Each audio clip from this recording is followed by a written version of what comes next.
Bismillah, Ustadz, benarkah bermain catur hukumnya haram? Jawabannya, bermain catur itu ada dua bentuk. Bentuk yang pertama, apabila mengandung keharaman yang telah jelas haramnya. Contohnya apa? Seperti melalaikan dari sholat. Sholatnya terlambat gara-gara main catur. Dan betapa banyak ini terjadi. Atau melalaikan dari kewajiban-kewajiban yang lain. Seperti keluarga jadi tidak terurus dengan baik gara-gara sibuk main catur. Atau menjerumuskan kepada yang haram seperti berdusta, berkhianat, berbuat zalim, atau berjudi, taruhan, atau ikut perlombaan dengan cara mendaftar, kemudian pemenangnya mendapatkan hadiah.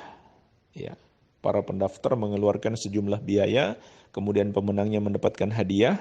Ini hakikatnya adalah perjudian. Maka jemaah sekalian, ulama Islam seluruhnya sepakat apabila catur mengandung yang haram yang sudah jelas ini, hukumnya juga haram. Sepakat ulama, tidak ada perbedaan pendapat. Baik, ini yang pertama. Kemudian bentuk yang kedua, apabila tidak mengandung keharaman-keharaman yang sudah jelas tadi, maka ulama juga seluruhnya sepakat. Dari 4 mazhab tidak ada perbedaan pendapat, hukumnya tetap terlarang.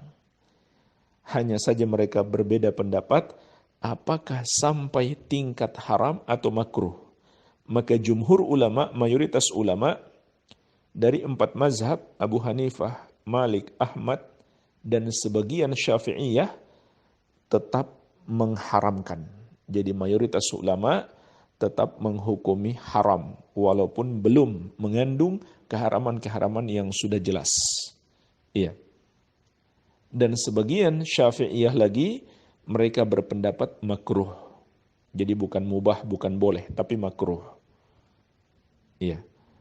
Nah jemaah sekalian, pendapat yang lebih kuat insya Allah, hukumnya juga tetap haram. Kenapa tetap haram? Karena yang pertama, itu adalah perbuatan yang melalaikan. Semua perbuatan yang melalaikan dalam syariat itu dilarang. Imam Al-Qurtubi rahimahullah berdalil dengan firman Allah, "Innama yuridu syaitan ayyuqi'a bainakumul adawata wal baghdha fil khamri wal maisir wa yasuddakum an dzikrillahi wa anis salati fahal antum muntahun." Sesungguhnya setan hanyalah berkeinginan untuk memunculkan di antara kalian permusuhan dan kebencian pada khamar, judi, dan menghalangi kalian dari berzikir kepada Allah dan dari solat. Apakah kalian mau berhenti? Surat Al-Ma'idah ayat 91. Maka jemaah sekalian, walaupun dalam ayat ini disebutkan khamar dan judi, tapi kata Imam Al-Qurtubi rahimahullah, ini mencakup semua perbuatan yang dapat menjerumuskan kepada yang haram, yang dapat melalaikan. Termasuk padanya, kata beliau, adalah bermain catur. Begitu pula bermain dadu. Maka ini hukumnya haram berdasarkan ayat ini. Ayat yang lainnya, yaitu surat Al-Anbiya ayat 52. Diriwayatkan dengan sanad yang sahih dari sahabat yang mulia Ali bin Abi Thalib radhiyallahu anhu. Beliau pernah melewati sekumpulan orang yang sedang bermain catur. Maka beliau berkata kepada mereka, mengutip surat Al-Anbiya ayat 52.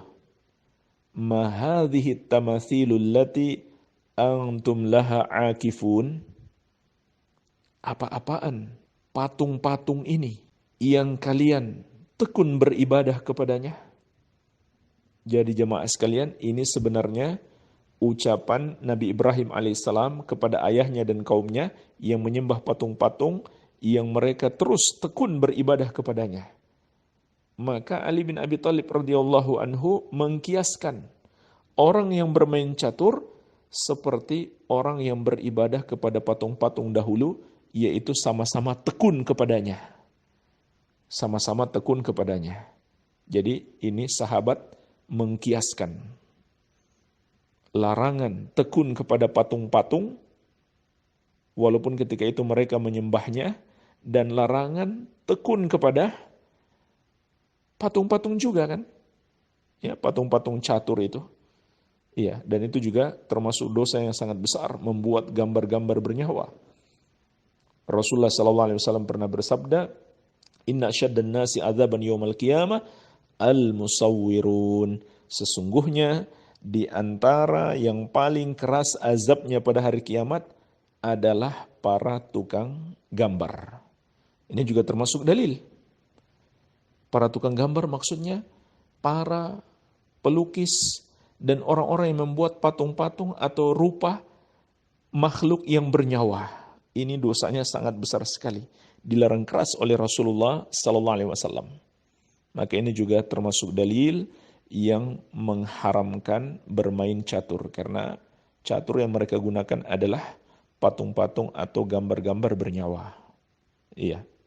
Adapun orang yang mengolok-olok pengharaman catur itu karena alasannya bukan gambar onta, na'udzubillah, maka mereka terancam dengan surat At-Taubah ayat 65-66. Allah Azza wa Jalla berfirman, Qul abillahi wa ayatihi wa rasulihi kuntum tastahzi'un la ta'tadiru qad kafartum ba'da imanikum. Katakanlah, apakah dengan Allah dan dengan ayat-ayatnya dan dengan Rasulnya kalian memperolok-olok, kalian menertawakan, kalian menghina, kalian jadikan bahan candaan? Jangan kalian cari-cari alasan. Kalian serius atau kalian main-main, jangan cari-cari alasan. Kalian telah kafir setelah kalian beriman. Na'udzubillah. Ini orang-orang yang sebenarnya kafir dan munafik yang suka memperolok-olok syariat Allah atau hukum-hukum Allah yang dijelaskan oleh para ulama dan para da'i. Iya. Ulama juga mengkiaskan pengharaman catur dengan pengharaman dadu. Bahkan apabila dadu itu diharamkan, maka bermain catur itu lebih layak untuk diharamkan. Karena bermain catur itu lebih parah daripada main dadu. Di antaranya hadis riwayat Muslim, Rasulullah SAW bersabda, Man la'iba bin nardashir faka'annama sabagha yadahu fi lahmi khinzirin wadamihi. Barang siapa bermain dadu, maka seakan-akan dia telah mencelupkan tangannya di daging babi dan darahnya. Dan dalam hadis Abu Daud, Rasulullah SAW bersabda, Man la'iba bin nardi faqad asallaha wa rasulah. Barang siapa bermain dadu, maka dia telah bermaksiat kepada Allah dan Rasulnya. Maka jamaah sekalian, inilah dalil-dalil dari Al-Quran dan Sunnah yang disebutkan para ulama tentang pengharaman catur dan dadu. Walaupun sebagian dari bentuk kias, tapi ini adalah kias yang sahih. Dan kias dalam syariat itu termasuk dalil. Iya. Kemudian yang terakhir jemaah sekalian, Imam Ibnu Qayyim rahimahullah ta'ala juga mengingatkan bahwa tidak ada satupun riwayat yang sahih para sahabat bermain catur. Itu sangat tidak layak dinisbatkan kepada sahabat, itu sangat berbeda dengan akhlak para sahabat. Para sahabat adalah orang-orang yang memahami betul sabda Nabi SAW. Min husni islamil mar'i tarkuhu ma la ya'nihi. Termasuk baiknya keislaman seseorang adalah dia meninggalkan sesuatu yang bukan urusannya atau yang tidak bermanfaat baginya. Para sahabat adalah orang-orang yang sibuk dengan ibadah, bukan orang-orang yang sibuk dengan hal-hal yang tidak bermanfaat. Maka sangat tidak berdasar berdalil dengan riwayat-riwayat sahabat bermain catur, itu semua riwayat-riwayat yang tidak sahih, kata Imam Ibnul Qayyim rahimahullahu ta'ala. Maka jemaah sekalian, minimalnya main catur itu adalah perbuatan yang sia-sia, yang tidak bermanfaat, dan bahkan menjerumuskan kepada perbuatan yang haram, sehingga sepatutnya seorang muslim untuk menjauhinya. Wabillahi taufik.